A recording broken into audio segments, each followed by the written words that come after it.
Hi friend, आपका स्वागत है बोर्ड ऑनलाइन स्कूल में। कक्षा 10 के सामाजिक विज्ञान से अध्याय 1 से जो भी महत्वपूर्ण प्रश्न आने वाले हैं उनको हम इस वीडियो में आपके सामने ला रहे हैं। तो इस वीडियो को लास्ट तक देखिए। आपका चैप्टर 1 का जितना भी डाउट है सामाजिक विज्ञान से पूरा का पूरा कंप्लीट हो जाएगा। कंप्लीट होने के बाद इस वीडियो को लाइक और सब्सक्राइब कर दीजिएगा। तो इस चैप्टर को अब हम लोग शुरू करने वाले हैं। ये 3 पार्ट में है, एक में बहुविकल्पी और फिर अन्य महत्वपूर्ण जितने भी हैं सब। तो बहुविकल्पी का पहला प्रश्न है, नेपोलियन द्वारा लागू किया गया प्रसिद्ध नागरिक संहिता क्या कहलाता है। 4 ऑप्शन है, उसमें नेपोलियन कोड सही होगा। ठीक। दूसरा देखिए, यंग इटली की संस्थापना किसने की थी। तो आपको पता होना चाहिए कि ग्यूसेप मैजिन ने की थी। किसने की थी? ग्यूसेप मैजिन ने की थी। ठीक। फिर हमसे पूछा है कि फ्रांसीसी क्रांति कब हुई थी। तो देखिए, फ्रांसीसी क्रांति कब हुई थी?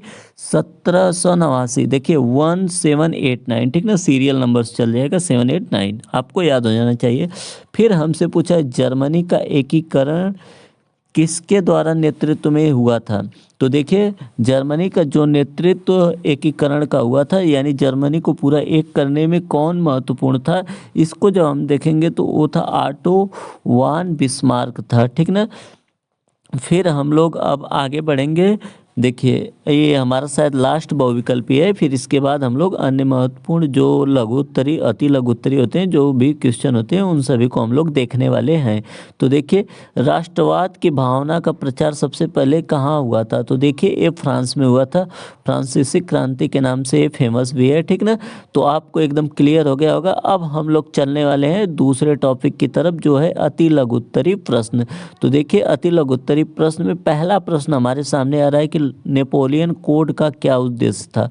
तो देखिए, इसका जो उद्देश्य था कानून, समानता, संपत्ति का अधिकार और सम्मति व्यवस्था के उन्मूलन पे था। ठीक ना। इसका जो भी था कानून, संपत्ति, अधिकार और सम्मानती व्यवस्था पे था। ठीक ना। यंग इटली संगठन का उद्देश्य क्या था। तो इसका मेन उद्देश्य था इटली का एकीकरण और स्वतंत्रता। ठीक ना। यंग इटली का जो मुख्य उद्देश्य था, इसका एकीकरण था और स्वतंत्रता था। ठीक। फिर हमसे दिया है जर्मनी का एकीकरण कब हुआ था। तो 1871 में हुआ था। जर्मनी का एकीकरण कब हुआ था? 1871 ईस्वी में हुआ था। ठीक। लोकप्रिय संप्रभुता का क्या अर्थ है। तो देखिए, यह एक ऐसी व्यवस्था है जिसमें जनता अपनी सरकार को चुनती है, इसे ही कहते हैं लोकप्रिय संप्रभुता। ठीक ना।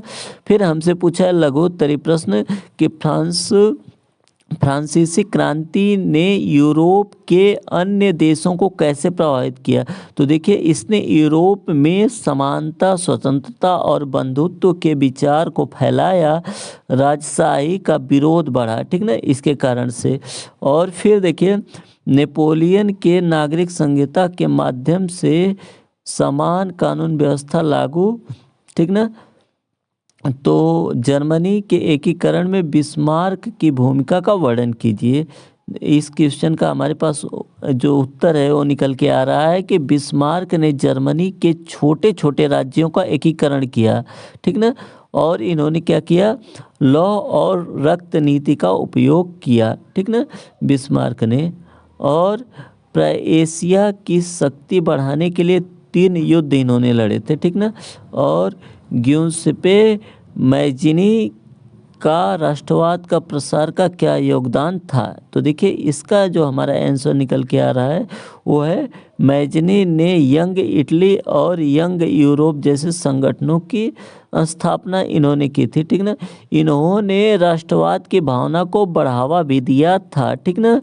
उनके प्रयास से इटली के एकीकरण का सहायक बने। ठीक ना। इनका ही प्रयास था जिसके कारण इटली का एकीकरण हुआ।